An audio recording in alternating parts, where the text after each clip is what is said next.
Welcome to Chillin' 101. We hope this video helps. You begin by preparing the tools: fresh batteries and the universal remote's code list or its auto search feature. Power on the Emerson TV so the set can receive signals, and point the remote at the IR sensor from about 3 to 8 feet. Once done, press and hold the remote's SET or code button until the indicator light turns on. This tells the remote it's ready to learn a code. Make sure the TV stays on during the next steps so you can confirm. Now you either enter a known Emerson code or run the remote's auto search. If you have a code, key in the digits while the indicator is active, then press OK to save it. This directly matches the remote's IR pattern to the TV.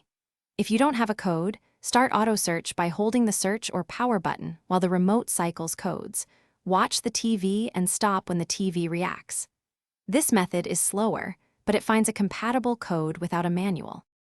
Finish by testing all key functions: power, volume, input/source, and menu navigation. Make sure each button does what you expect.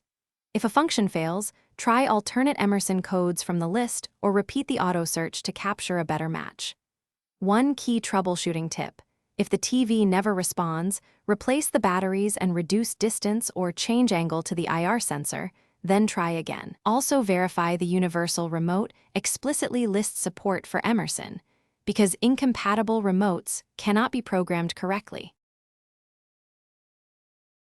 Thanks for watching. Consider subscribing if we helped you.